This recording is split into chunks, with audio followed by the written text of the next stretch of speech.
कि सब कुछ उन्हीं का तो हमारा क्या, इसमें गलत क्या है? गलत क्या है? राजे रजवाड़े जमींदार सब तो वही लोग थे, तो वही बातें कही जा रही है। ओम प्रकाश वाल्मीकि ने कविता लिख दी, जब कहिएगा तब पढ़ा जाएगा, अभी कहिएगा अभी पढ़ा जाएगा। रोड पर, सड़क पर, चौराहे पर, छत पर, घर पर, विधानसभा में, लोकसभा में। हम लोग किसी को बोलने से डरने वाले लोग हैं? ठाकुर का संबंध किसी जाति से नहीं होता है। हमारे यहाँ तो ठाकुर नाई जाति में लगाया जाता है, तो ठाकुर का संबंध किसी जाति से नहीं है, वह जमींदार से है। तो क्या वो जमींदार हैं? और अगर जमींदार हैं तो जमींदारों के खिलाफ ही तो हम लोग लड़ते रहे हैं। अगर वो जमींदार हैं, उनको लगता है कि वो जमींदार हैं, तो उनसे लड़ाई आगे भी चलती रहेगी। सनोज मंजिल और क्षेत्र है अगियाव आरा। तो 3 विधायक आरजेडी से गए और एक नुकसान हुआ CPI-ML को। नहीं गिरा। ये साम दाम दंड भेद, सत्ता का दुरुपयोग और सरकारी एजेंसियों का दुरुपयोग तो आप देख ही रहे हैं ना। जिस दौर में ईडी सेलेक्टिव लोगों पर छापा मारती हो, जिस नीति एक साथ हमने किया, वो गरीबों के लिए बिना किसी समझौता के लड़ने वाले नेता थे। कई बार उन्हें इस तरीके की प्रताड़ना का शिकार होना पड़ा, वो डरने वाले साथी नहीं। हम लोग उनके साथ मजबूती से खड़ा है। इनके साजिशों के खिलाफ हम हाथ नहीं हैं। हम बिल्कुल हाई कोर्ट, सुप्रीम कोर्ट और सड़क, हाँ वो हम जानते हैं, इनके नहीं है। हम बिल्कुल हाई कोर्ट, सुप्रीम कोर्ट और सड़क, हाँ वो हम जानते हैं। इनके मंत्री और मुख्यमंत्री के आसपास के लोगों को क्या पता है आपको? किसी ने संपत्ति जमा नहीं किया? अरे जांच नहीं हो रही है तो इसका मतलब क्या किसी ने भ्रष्टाचार नहीं किया? जांच होगी तो पता चलेगा। मुंशी प्रेमचंद ने कब लिखा ठाकुर का कुआं? उनसे पूछिएगा कि ठाकुर का कुआं आपने पढ़ा है? उन्होंने मुंशी प्रेमचंद को जानते हैं। वो मुंशी प्रेमचंद को जो ओहदा मिला है इस देश और दुनिया में, दुनिया भर में मुंशी प्रेमचंद को जिस लेखनी के लिए जाना जाता है, उसमें ठाकुर का कुआं एक मील का पत्थर है। वह देश की वास्तविक सच्चाई उसमें लिखी गई है कि सब कुछ उन्हीं का तो हमारा क्या, इसमें गलत क्या है? गलत क्या है?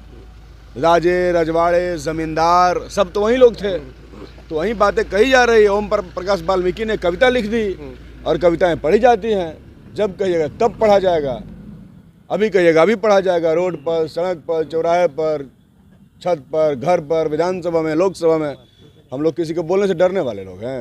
ये सब कुछ नहीं होगा। थाना के अंदर के ठाकुर के मरने की बात हो रही थी, लेकिन उल्टा ठाकुर जो ठाकुर जग गया उनका ठाकुर। नहीं, ठाकुर का संबंध किसी जाति से नहीं होता है। हमारे यहाँ तो ठाकुर नाई जाति में लगाया जाता है, तो ठाकुर का संबंध किसी जाति से नहीं है, वह जमींदार से है। तो क्या वो जमींदार हैं? और अगर जमींदार हैं तो जमींदारों के खिलाफ ही तो हम लोग लड़ते रहे हैं। अगर वो जमींदार हैं, उनको लगता है कि वो जमींदार हैं, तो उनसे लड़ाई आगे भी चलती रहेगी। सरकार नहीं बनी सर, कहाँ चूक हो गई सर? कैसे सरकार हमारी बनने वाली थी? उनके पास तो 128 लोग थे ही पहले से ना, उनका साइन करा के वो बनाए ही थे। खतरा तो उनको था। दरअसल नीतीश जी के अल्टा पलटी से जो बीजेपी और जदयू के ईमान वाले MLA थे, जिनके पास ज़मीर और जिनके पास मस्तिष्क था। राजनीति में 2 तरह के लोग होते हैं, एक मस्तिष्क वाले लोग होते हैं जो खुद फैसले लेते हैं, और एक होते हैं जो पीछे पीछे चलते हैं, भक्त टाइप के। तो जितने भक्त टाइप के लोग नहीं थे, वो नीतीश कुमार के साथ जाने से उन्होंने इनकार कर दिया, वो नहीं गए। नहीं तो सत्ता थी केंद्र से लेकर बिहार तक, उनसे ज़्यादा किसी के पास पैसा है, और कोई किसी विधायक को खरीद सकता है, किसी की हैसियत है? नहीं। वो तमाम विधायक जो नहीं जाना चाहते थे, वो स्वयं की इच्छा से नहीं जाना चाहते थे, लेकिन रात भर छापेमारी करा करके, किसी के पति को उठाकर, किसी के बेटा को उठाकर, किसी को स्वयं उठाकर, और तब जबरदस्ती सरकार बनाई गई है। ये भी चलने वाले नहीं है बहुत दिन, क्योंकि जब दिल से कोई साथ में नहीं है तो कैसे सरकार चला लेंगे ये लोग? सर रात भर आप लोग साथ में थे, साथ बिताए सर, ऐसा कुछ लगा कि कोई विधायक ऐसा है जिस पे संदेह हो आप लोग को? रात में गाना गाया, हमारे साथ क्रिकेट खेला, है ना, तो कैसे माने? अब हम लोग भाई इतने चिटिंगबाज आदमी तो है नहीं कि हर आदमी पे शक करते हैं। हमको तो वेद प्रकाश भाई इन पर कोई शक नहीं है, हमको तो प्रेम है इनसे। अब यहाँ से मान लीजिए चल जाएंगे, उधर कुछ करेंगे तो हम क्या कर सकते हैं बताइए? तो अब सब तो साथ ही था, हैं, खाया पिया सोया बगल में, हमें क्या पता था? खैर उन्हें जो लगा उन्होंने किया, और उन्होंने तो डर से किया ना जी।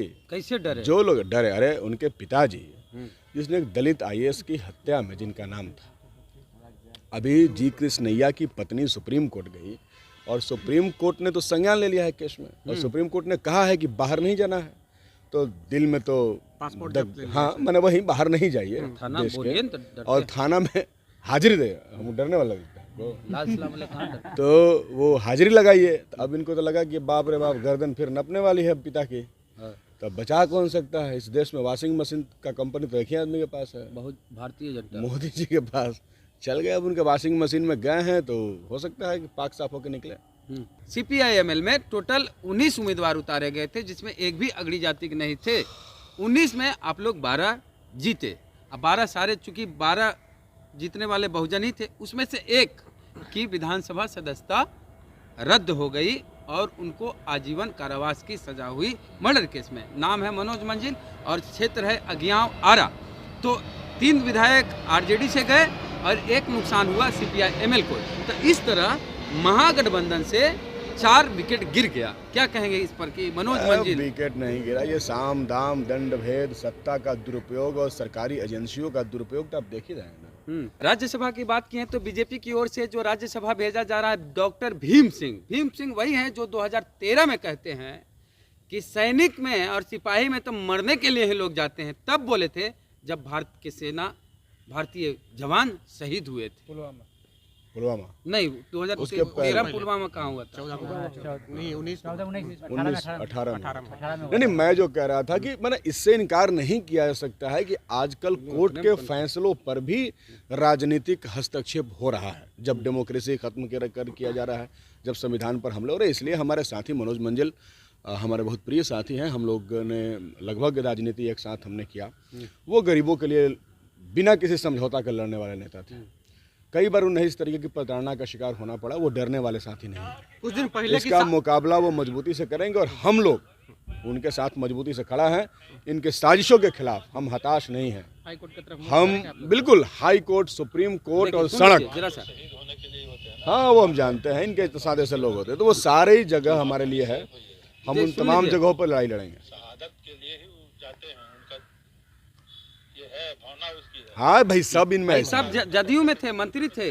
अरे भाई सब आसाराम झांसाराम का चेला ही सब है।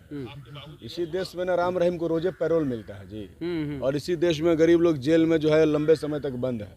राम रहीम को रोजे पैरोल मिलता है। अभी तक देखिए ना न्यूज में कई बार पैरोल मिला राम रहीम को। हरियाणा की सरकार ने कई बार पैरोल दिया। तो ऐसे हाँ, तो ऐसे अपराधियों को तो ये लोग जेल से बाहर निकालते ही हैं। और जनता के लिए लड़ने वाले, लोकतंत्र के लिए लड़ने वाले, और बिहार में इन्हें तो पता है झूठों का 400 पार 400 पार। जब था 400 पार तो काहे ले लिया नीतीश को? कुमार बन गया, तब काहे नीतीश कुमार? बताइए, बन गया ना।